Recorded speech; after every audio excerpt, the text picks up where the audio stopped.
Welcome. In front of me I have the Samsung Galaxy Watch FE, and I'll go over unboxing along with a quick look at the watch itself.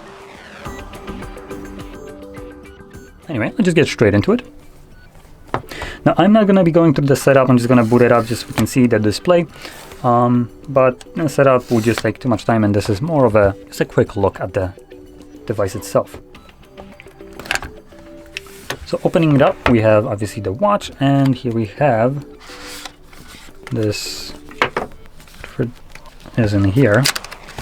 Let's see. Okay, so we have our charging cable.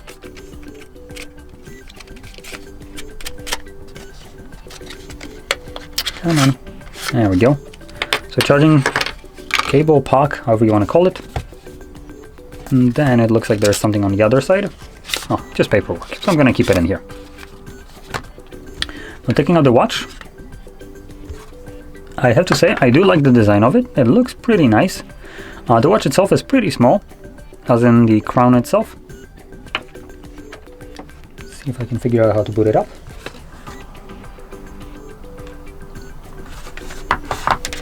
Okay, so let's put it up and I'll give it a second.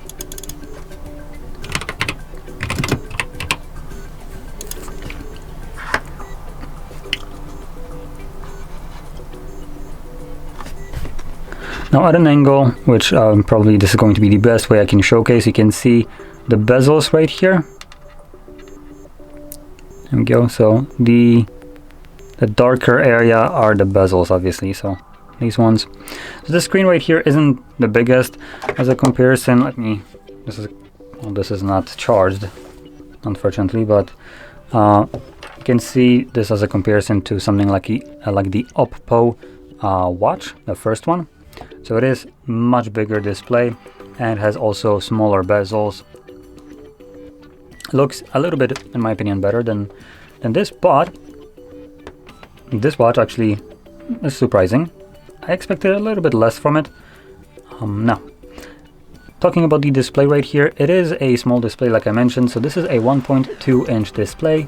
Now it does have actually a pretty decent resolution at almost 400 pixels by 400, so more precisely 396 by 396.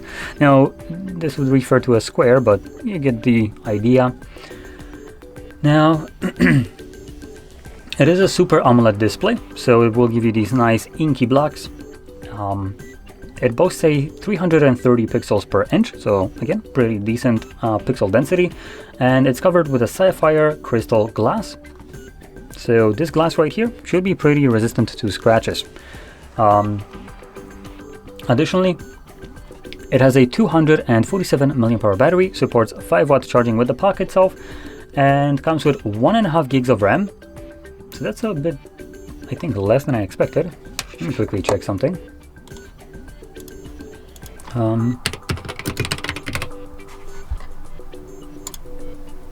no, never mind. So this is actually, for a moment I thought that it actually has less RAM than this watch that I bought like several years ago.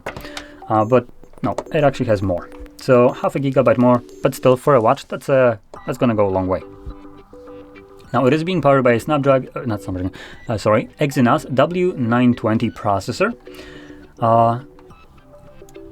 Comes with Android Wear OS 4 with a skin over it One UI Watch 5.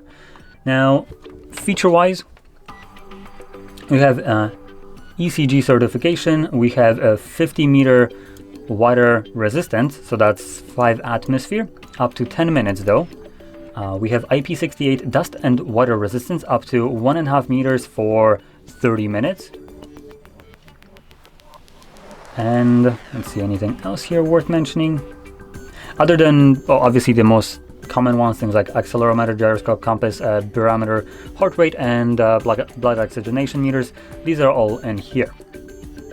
So one last thing that I didn't mention, we have 1.5 gigs of RAM, and we have also 16 gigs of built-in storage, which is honestly kind of funny how long ways we have gone. About like what, 1.5 decades ago, this is what a phone would have. Now this comes in a tiny little watch that you can put on your wrist that can do a lot of the things. Now, one thing that I want to point out, which I just kind of find odd in a way, a bit annoying. There are watches. This one, I don't think is one of them. Oh no, actually no, never mind, it is. So this watch supposedly supports eSIM. So it means that you can connect your SIM card to it if you have an eSIM, and use this watch to, for instance, make calls, pick up phone calls, send text messages, and just use this as a phone, but obviously with a much tinier display and a bit more cumbersome, with a also smaller battery life.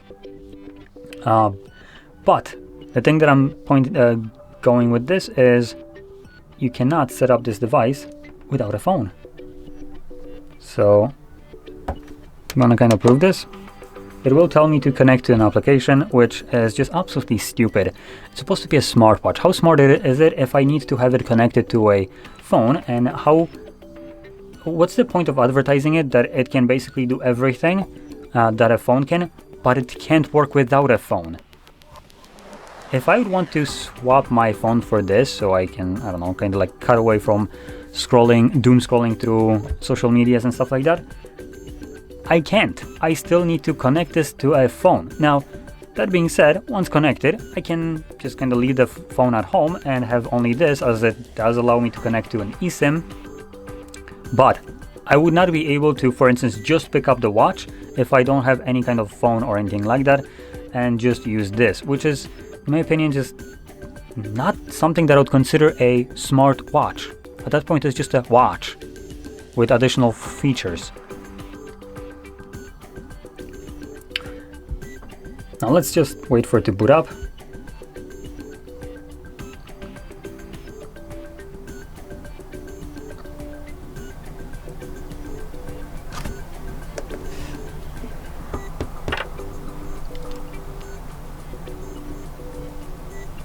Now right here you actually could see pretty well the bezels, as the image that was being displayed was taking the full screen. So here we have get started in the Galaxy wearable app on your phone. It's a smartwatch that supports SIM cards. Just let me set it up on here. So yeah, that's kind of my problem with not just Samsung watches, it's just all of smartwatches, to be honest. Specifically ones that allow you to have a SIM card, ones that also push hard on the fact that you can just substitute watch with your phone with the watch. Apple was pushing this very hard with their Watch Ultra, whatever it was, which just was an absolute middle finger that you couldn't set up the device without a phone. So yeah, I just kind of have this bit of a hate towards this kind of approach. Okay, now one more thing that I'm going to mention, the strap right here is on a smaller side, so this is not going to fit some chunky hands. So if you have some petite hands like I do, this will be just fine. As you can see, this is the entire, this is the as wide as it can get. And putting it on my wrist, just going to do that. So obviously I have a lot of room right here with my stick-like hands.